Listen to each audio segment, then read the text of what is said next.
Hey guys, it's me Danielle with Kingdom First Ministries. How are you? I hope you're doing great. Thank you so much for tuning in. I really appreciate it. Hey, check it out. I thought this was pretty cool actually. So we're gonna take a little walk down this little alleyway and hopefully it's a little bit quieter here. So here's like what this looks like. This is like the neighborhood, like, you know, and they've got some really cool graffiti too. Check it out.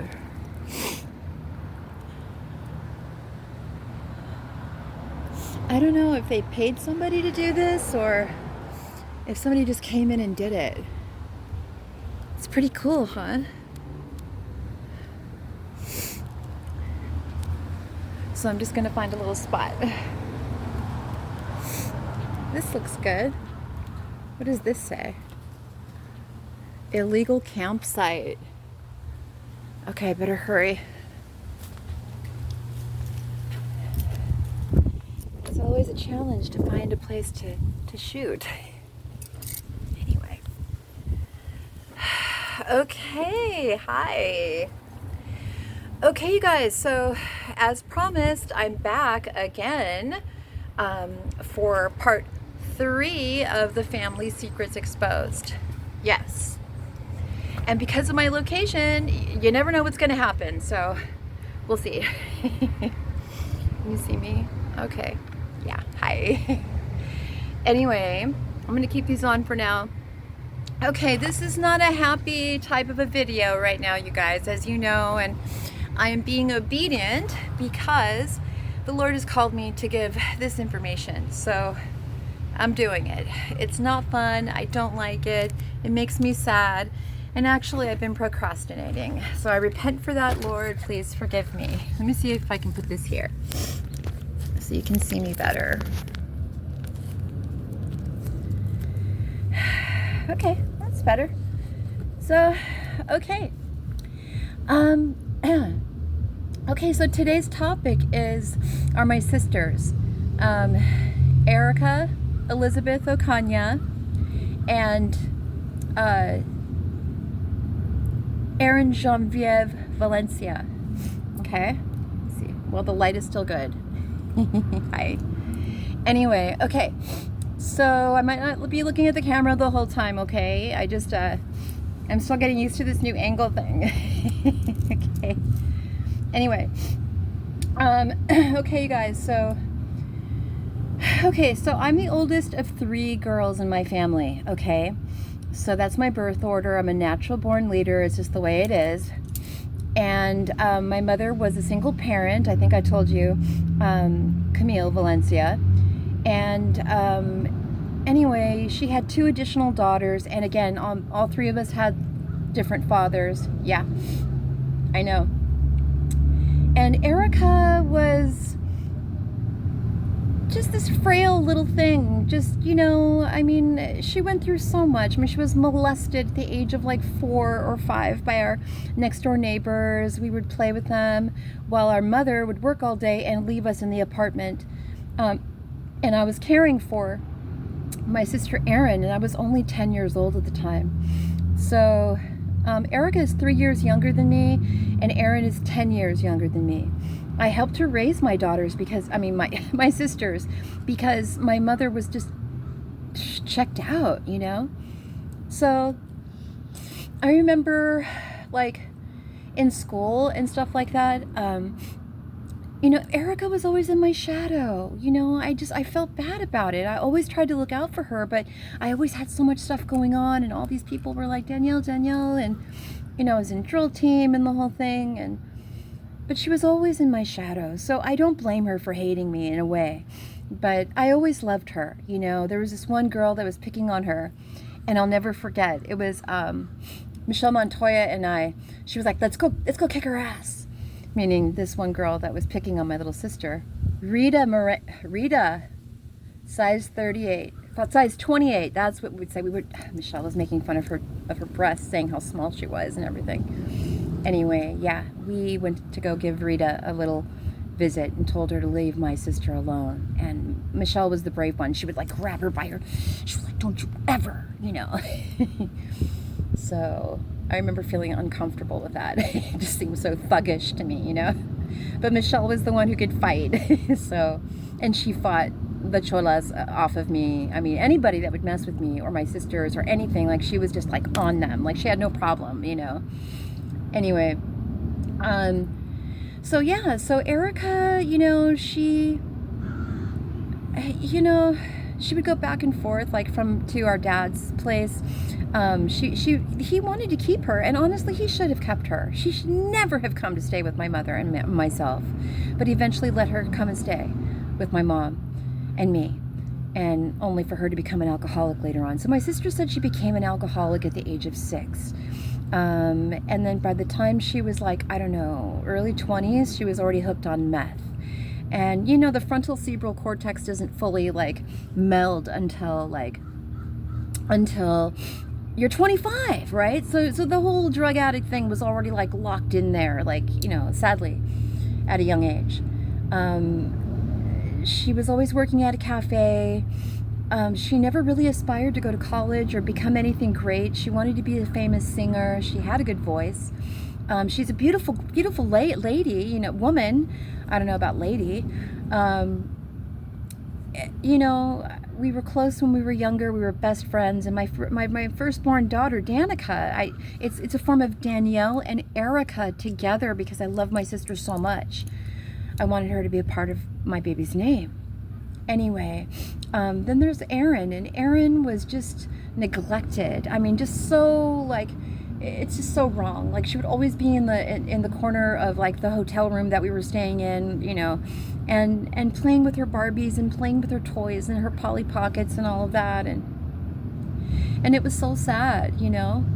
I would always promise her that I would bring her something, or I would just encourage her to just stay by her. Don't ask mom for anything. I would make sure she had whatever she needed before I had to leave and go somewhere and do something.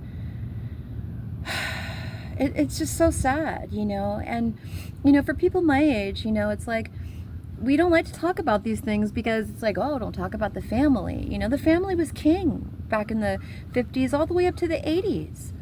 You know, you were a reflection of your family. Well, I am not a reflection of my family, you guys, because I really don't think that they're my actual family. I don't even think my mother is my actual mother, to be honest with you. The Lord is still revealing things to me. I'm just like, ugh. It's like I can feel it, like I know it. Anyway, so by the time I was 17, 18, I had already like left the nest, and I was trying to find my way. I moved out, and then I moved back in, and then I moved back out again. My mother beat me for the last time, literally like beat me at the age of 17. And that's what prompted me to move out finally, you know? And so anyway, she thought she could continue to do it, you know, and I finally just said, enough is enough. Like, you're not doing this to me anymore, you know, and I pushed her, and she was like shocked, you know, and this is like a lifetime of abuse, you guys. So I don't know what they're saying, you know, but I know it's not true, whatever it is that they're saying, or trying to paint me out to be like this violent, awful, mean person, but I'm not. I'm an earth angel. I'm a sweetheart. You know, I care about people. I care about humanity, you know? That's what keeps me going, you guys, is the purpose that God has given to me in my life, is to be able to still be here for humanity that way. Anyway, so I lost touch with my sisters. My sisters both became drug addicts, and I didn't have anything in common with them anymore. I was married, I had kids, I would invite them over from time to time, but it just wasn't the same, you know? So then my mother and Erica just got closer and closer. Erin eventually left. I think I was telling that story before too, but anyway, I'm trying to get this angle right. I want to be looking at you, like, anyway. You know, I remember growing up, there was always like a thought that I would have, and I would say, you know, you are half sisters. You know, what if something were to happen later on, like in Cinderella or something, you know? And I was like, no, that would never happen, you know? Well, it did. It did happen, and it ended up happening with them. I don't know about Erin, but for sure Erica. stealing my inheritance and almost feeling like she was entitled to it, you know, because of all those years being in my shadow. So then it just becomes like this weird, sick revenge thing. And I don't know who her new girlfriend is, but ever since she got with this woman who is much younger than she is, and she passes for a guy, I would say, you know. But my sister is like 53 and this chick is like 33, you know. It's like, again, you know, age is a number, age is just a number, you know. I don't want to judge that way, but my sister Erica was kind of flaunting it, you know. I mean, if you really fall in love with somebody that is that much younger than you, like, okay, but make sure it's real, like, to validate it, you know. Anyway, so who else, Lord? Susan Barclay, my sister-in-law, my ex-sister-in-law. Yeah, she's in on this too with all this stuff going on. Okay, so Susan Barclay, she is Brad's older sister. And how old is she now? 66. Okay, so Brad is 65 now. Oh my gosh. So he's like an official like Social Security level type age, right? So she is 67 now. Oh my gosh, she's almost 70. Wow. I haven't thought about her in so long until it was brought up to my attention. Susan was married like 3 different times. She was stuck in this weird incestuous family that was narcissistic. She always wanted to be famous. She always wanted to be in show business, as she said. And she just made a mess out of her life, you guys. She really did. She had 3 chances at some very good marriages. One of them wasn't good, but she just did whatever she wanted. She just acted like it didn't matter. She was the true Jewish American princess, you know. Daddy would always like bail her out after her DUI and, you know, things like that. Like, it's just, he always protected her. And so she never had a chance to like fall on her face or skin her knees or chip your tooth, or, you know, it was like always rushing in. Anyway, so she was very privileged and very spoiled that way, and she didn't really like me either, you know. I mean, I thought we were friends, but I realized it was all fake, you know. Then there's Marilyn Barclay, her mother, Marilyn Chaplik Barclay. Gosh, how old is she now? She must be like late 80s now. She must be, sorry guys, she must be like late 80s now. I wonder if she's still alive. Anyway, she came from nothing, and then she married Jack, and her cousin who just passed away, Renee. I loved Renee. Gosh, I wish I had just bonded with her and her side of the family. But Renee told me, she goes, you know, Marilyn was not the virgin that Jack thought that she was. I'm like, what? So apparently Marilyn decided to take on the whole football team. Yeah, she was passed around like the village tricycle. Everybody got a ride type of a thing. And when it came time for wedding night, in a Jewish family, you know, it's really important. Like, if you can marry a virgin, like, oh my gosh. So Jack was like, where's the blood? You know, their first time and everything. She's like, it's there. He's like, I didn't see any. Of course, you know, her hymen was already broken, freaking slut. And she always tried to act like all prim and proper and everything, and, you know, Marilyn, and, you know, trying to be like Marilyn Monroe. She was such a snob, and she came from nothing, you know, and she always had to fake it with her friends and everything. I went to brunch with them a couple times at Braemar Country Club, where we were members. And there's all the ladies that do lunch from all these powerful men, and passing my daughter's recent photos around, you know, my babies that they had taken for Easter, and everybody's like, oh, they're so beautiful. Oh, Marilyn. Oh, Mare. Oh. But they didn't say anything to me. It's like I was just there. Like someone just to pump out babies or something. It was so weird, you guys. I'm serious. I went to one party. It was a billionaire's party. I forget the name of the person now. Gosh, I forget. But there was a lot of people there. They had a professional photographer. It was Christmas time. It was the biggest Christmas tree I'd ever seen. And it must have been, 80 feet tall, you know? And all these beautiful like decorations on it from all over the world, places that they traveled and everything. And there's Marilyn just, doing her thing, and again, just pretending. They were complete total fakes. I mean, it's like they had no money. They would go out to dinner with their friends that they had been friends with over the course of years and stuff, like in real estate and everything. Because Jack did have a brokerage, real estate brokerage, and he had about 50 people under him. So at one time, he was a high roller, but he didn't make good long-term decisions. He played it too safe. So they would go out to dinner, and they'd go to like Chasen's or, in Beverly Hills or wherever they were. Of course, it's always usually in Beverly Hills or in Bel Air. And they would spend like $500 or $600 on dinner, like no problem. And meanwhile, they're over here like counting their pennies beforehand, like moving monies onto different cards to be able to pay for it because they couldn't afford it. But they did it anyway to just keep up the airs, So they would go out, and then the next time their friends would pay. So they figured it was okay. But again, it was just awful. And they thought I was the gold digger. They were the gold diggers. Jack Barclay. Yes, and Marilyn, she did not support me. Any type of business, thank you, Holy Spirit, any type of business or small side business that I was trying to do, whether it was makeup or some sort of like marketing or something, she was just like, never help me. She would just be like, oh, that's stupid. Are you serious? Are you kidding? Are you joking? Do your products have retinol in them? Like, she never supported me, and she had so many influential people in her network. She could have easily helped me, but she didn't. And she never came to my house to help take care of the babies. She was just a taker the whole time. Like, she just wanted they were like accessories, And then when it came time for us to leave Southern California and go to Oregon because the Lord called us here,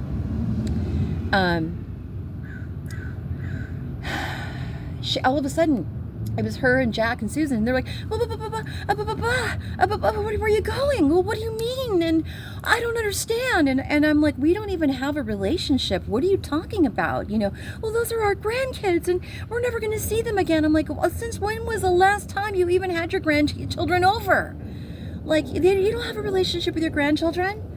And they were just so shocked, and they hated me after, even more. I mean, they always hated me anyway. So I wouldn't be surprised if Marilyn or Jack, he did say that one time, he goes, we need to make Danielle go away. Go back to the gutter where you came from. And this was on a Jewish holiday, okay? What holiday was it? I think it was Passover? No, it was Rosh Hashanah. Okay, it was Rosh Hashanah. It was awful. Marilyn was just controlling the whole thing like the puppet master that she was, and I said, I had enough. I said, Brad, we're leaving. Oh my God, what? Are you sure? Are you sure? And I'm like, yes, I'm sure, we're leaving now. Then, I'm out in the front, ready to get into the car, putting the kids in the car, and Jack comes out. He's like, please, please, please don't. And then it turned into like him getting angry. And then he's like, well, you should just go back to the gutter where you came from. And I said, excuse me? I did not come from the gutter. And then when I told Brad about it later and told the whole family, he's like, I never said that. I never said that. This is the same man that was rifling through our mail and acting like he didn't do it. Like, it's just, they were just shady. And I really loved them. I really wanted to love them. I really wanted to have a new family. But no. So that's another reason I think I'm being stalked. And maybe Jack did leave me something, but I'll never know. Not at least not right now. Okay. Who else is up on the lineup? Let's see. Batter up, right? Okay. Brad's family. He had an Aunt Dolly, and I remember we went to her 90th wedding, a birthday party, and I got to finally meet Marilyn's side of the family, and they were all so successful and so nice and so, like happy and like stress-free, and I'm thinking to myself, what's wrong with Brad's side? Like, this branch, like it just didn't produce the fruit that it should have, She would always play it off. Marilyn would always play it off like, oh yes, we have everything. Oh yes, we just came back from our cruise to Cancun, and the way that she would talk and everything, like, I felt so uncomfortable. I never felt like I fit in, ever. The entire time I was in that family. 20 years. I wasted 20 years of my life. Wow. Anyway, who else? What else? Okay, my girls. Okay, Skyler and Makenzi. Danika, Skyler, and Makenzi. Okay.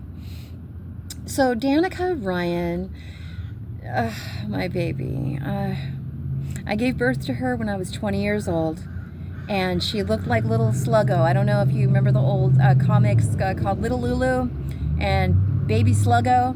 Well, when I was little, my grandmother said I looked like Baby Sluggo. Okay, this is like from the 50s. Okay, like 50s comics. I was an ugly duckling. Okay, and I grew into this beautiful swan. Right? Praise God. So same thing with Danika. Danika was like a Baby Sluggo, you know, and I was like so disappointed. I was just like, I'm like, baby, you be ugly, like, you know. I'm like, oh. And so then I felt under my leg, I felt this little like rubbing thing, and I looked, and it's her little foot, and she was rubbing her little foot like under my arm, and I'm like, oh baby, I fell in love with her right then and there. And because I do that, I like to like rub my feet when I'm sleeping, like on a soft blanket or something, like that's what I do. And I'm like, oh, it's my baby, you know. Well, and Danika was so brilliant. All my daughters are. You know, Danika, she was an actress, and she was an editor, and she was a writer, and she was an honor roll student. And you know, the girls in junior high school, you know, they wanted to be just like her. They would copy her hairstyle. They would copy her clothes, and of course, she had the best clothes, Hollister, you know, American Eagle, you know, whatever she wanted. Of course, I was dressed in Goodwill, but I made sure that my daughter was dressed well. Anyway, she touched a lot of people's lives. I almost aborted Danika, actually, and the Holy Spirit came to me and said, no, if you truly are my child, then you will not do this, because she will bring happiness, joy, and love to many. And I was like, okay. And while all my friends were going off to college and backpacking in Europe and all of that, I was stuck at home, you know, like a beached whale. I had broken up with her father because I found out he had been married, and I didn't want to be a homewrecker type thing. And so I went through my pregnancy alone. I gave birth. My mother, I didn't want her there because she was drunk. My sister Erica was in and out, but she was drunk too. So it was like I was alone giving birth to my first child. My aunt was drunk, Joan, Federico. These are the same people that are after me today, you guys. These are the ones that have stolen my inheritance, okay? I've been living on it for some years now. So I gave birth to Danika alone. I pretty much raised her alone. And then I married a man named Miles Rieger, and it was just, he wasn't ready for all of that. You know, he was abusive. He was just not the right guy. And my mother ended up turning Danika against me, basically. Always talking bad things about me whenever I would let Danika go stay over there. And, you know, most kids will be like, my mom did this. My mom won't let me go here. My mom won't let me go there. And she would be like, oh, well, your mother's awful. And slowly by little, she ended up taking Danika away from me. Like, yeah, she turned my own daughter against me. And I should have realized then, like, what was going on. But no. So... Skyler. I gave birth to Skyler on July 3rd, 2003. Danika was October 18th, 1988. And Makenzi was June of 2006. I feel terrible. I forgot the actual date. I'm not always good about dates, you guys. Anyways. Skyler came into my life when Danika was 15, and I wanted to give this gift of love to my new husband and his family, and show my devotion to the family. And it was really hard. And Skyler, it was so white, you know, and she just had like all this like eczema, like I didn't know what to do, like this is like white people's problems, you know. Sorry, guys. I tried to, I breastfed all three of my children, but I only went like 3 months at a time because it's just not my thing, you know. I'm not one of those that really enjoys being pregnant, like probably because I wasn't with the right guy, you know. But I don't really like it. It doesn't feel good. I'm not like, oh, I'm pregnant. Oh, God. Yeah. I'm just glowing, and I'm just feeling so full. And carrying life within me. No. That was not me. Anyway. And if it ever happens again, I really hope that I can just be like totally chill the whole time with a man who really truly loves me. Anyway, Skyler was very selfish. Okay, that was her one flaw, and I would say, Mijita, you need to work on that because it's not a godly thing. And it became her downfall, ultimately. You know, and how everything went down with us. I explained this stuff. And her drinking the bleach, and, you know, her wanting to do whatever the hell she wanted so that she could just get away with whatever she wanted to do. Typical teenager stuff, you know, but she just, Freaky Friday gone wrong type thing. I don't know if my side of the family got in touch with her. I don't know what witchcraft was being put on her, but my family was so jealous of me that they wanted my children to be messed up in some ways. And my children were very high achieving. They always got good grades.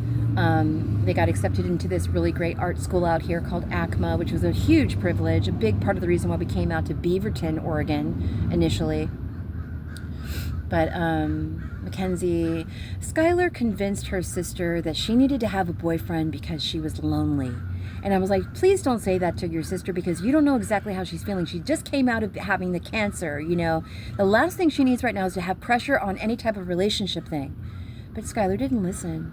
And Skyler was secretly jealous of the relationship that Makenzi or Meeko had with her father, and she wanted Makenzi to pay. And I think that Skyler was the one who convinced Makenzi to become queer or transgender or non-binary. It's really sad. It's just so sad. And Makenzi, who became the scapegoat after I left, just had to fit in whatever way that she could. So now she looks like a guy. It's awful. And Makenzi's really heavy. I always tried to help Makenzi be healthy and let's work out and let's stay pretty, let's be feminine, let's love ourselves. And Skyler just hated it. So my daughter Makenzi, I don't know, I haven't seen them since I left. This was 2019. 20, 21, 2, 3, 4. So Makenzi had said before all this went down, she said, Mama, because my girls call me Mama. She was like, Mama, I had this really weird dream last night. I'm like, what was it, babe? She's like, I had this dream that Skyler and I were older. We were like in our early 20s and we had an apartment and we were supposed to meet you for lunch. And I was driving in my car and I saw Dad on the side of the road. He was walking and he looked homeless. He looked dirty. He looked like he had been on the streets, like he didn't look right in the head. And he's like flagging me down, like, please, you know, please help me. And so then she gave him a ride reluctantly and said, you know, I need to see Mama. And she's like, well, Skyler and I are supposed to have lunch with Mama today, but you're not supposed to be there. So I was like, please, I need to talk to Mama. Anyway, so they go back to the apartment.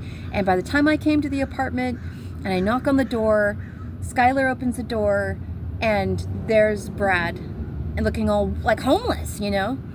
And I was just like, oh my God, what is he doing here? And then the dream faded. And I remember telling Brad about that dream right before everything went down, right before I got arrested and everything. Because I think he kind of believed it. So my girls now are 18 and 20. And that day is coming very soon. And Makenzi would always tell me about dreams that she would have. My babies are they're prophetic, you know. They're star seeds, you know. They can see into the future. God gave that dream to her for a reason. It's amazing how I can still remember it, even though it's been like 5 years already. So, you know, I wanted to make sure that my ex-husband was going to be okay. I didn't want to leave him in the lurch. I didn't want to leave him in the street, but he had no problem doing that to me. So that tells me, it confirms that he was already in cahoots with whoever it was that was already working against me. And I wouldn't be surprised if he was sent in to just waste my time. Like to waste my life. Because in Jewish families, you don't get divorced. You stay married. Even if you're miserable, you stay married. Yeah. So I had the Jewish guilt going on. You know, I would have made sure that he would have been okay. But now. everyone that has come against me is going to end up going to prison in one way or another, or they're trying to cut plea deals right now. You know, everything I know is ether news. The Lord tells me and speaks to me in the various ways that he does. And I trust in the Lord because he's never let me down. He's never steered me wrong. If there's anyone that steers me wrong, it would be me, because I'm not believing or I'm not having faith. So, yeah, you guys, you know, all very selfish. Makenzi was a very sweet child. There we go. Let's go to Makenzi. It took me 8 months to come up with that name. We called her Kenzie. Makenzi Love Barclay. And her name meant charity and a child of love. She, as growing up, looked like a baby Belle. Like really long hair and, of course, Mexican tradition. Big eyes, you know, like hazel eyes. And just would always say, like she... I remember she was like 2 years old, or about three. And then again at 4, she would be like, trust in the Lord, trust in the Lord, trust in the Lord with all your heart, with all your soul, with all your might, with all your strength. Trust in the Lord, trust in the Lord. I mean, she would say, she would put her hand like against a pole, and she would go around and around, and she would just be like hanging off of it, and she'd be like, trust in the Lord, trust. And then after like the 50th time, I'm like, okay, mijita, okay, we'll trust in the Lord, you know. So, I was patient, you know. Like, kids make little annoying noises, they make annoying sounds, you know. A lot of parents don't like it, or they're just tuned out, but I let them do it, you know. And like after like the 50th time, I'm like, okay, that's enough. You gotta let kids be kids, you know. Anyway, and then when things got like right before she had the cancer, she could see how miserable I was in my marriage. And every morning, or at one point in the day, she would come and she would be, okay, we used to watch the Dick Van Dyke Show, right? Brad and I. And Makenzi would try and cheer me up every day, and she would be like, da-da, like this. Like, da-da, da-da-da, da-da-da, da-da-da, da-da-da, da-da, da-da-da, ba-ba-da-ba-da-ba-da-ba-da-ba-da. I probably don't have the melody right. Da da da da da da da da da da da da da. That's what it is. And you know, she would do that for like 3 minutes straight, 4 or 5 minutes straight, until I would smile, and then she would go. And Makenzi, if you're watching, or Meeko, I will never forget that, baby, because you really helped me. I would always try and protect Makenzi from Skyler. I could see how jealous she was of her. Makenzi's a brilliant illustrator. She started her own like channel on YouTube, and she did like the anime thing, and we didn't have the money for all like the cool stuff, so she would, instead of using a stylus, she would use her finger. Like, people were like, what kind of stylus do you use? And she's like, I don't use one, I use my finger. Even with nothing, like she was like creating like these little like comic strips, and a lot of it had to do with her and her sister. So I could really see like how the relationship was. Skyler was just awful to Makenzi. It just makes me so mad and so sad. I'm sorry, guys, I'm just getting so emotional. I haven't seen them in like 5 years, like almost, and I always said to Brad, you know, I'm like, when they're ready, they can find me. When they're ready. So, I'm still open to that, but with Skyler, she's the one who really was the mastermind throughout. I don't feel like I could ever trust her again. I forgive them all, and I bless them, and I release them. But if there's anyone on my daughter's side I would want to see, it would be Meeko or Makenzi, ironically. But you know what? God told me to put it all in the past, because all of this bad stuff was going on in the background. Like, I had no idea.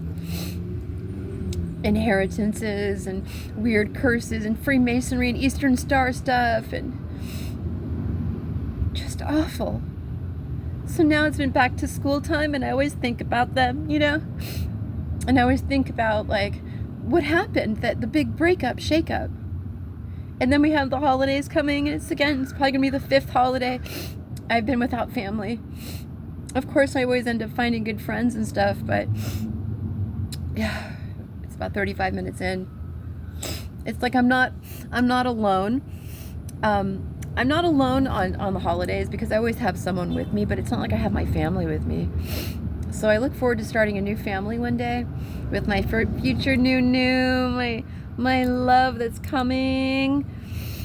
I just can't wait. God is so good. We're gonna be so happy. Anyway, guys, that's about all I've got for now, but it's getting late. Thank you so much for tuning in. Thank you for listening. And again, you know, the Lord called me to do this. I don't enjoy doing this kind of a thing, but it's for the public record now. So for whoever it is that's been investigating me or investigating this case or, you know, what have you, now you can hear it from me directly. So it's about all I've got for now, you guys. If anyone needs to reach me, you can find me at Kingdom First Ministries 123@gmail.com. Well, until next time, be good, stay blessed, and keep the kingdom first. Mwah. Bye.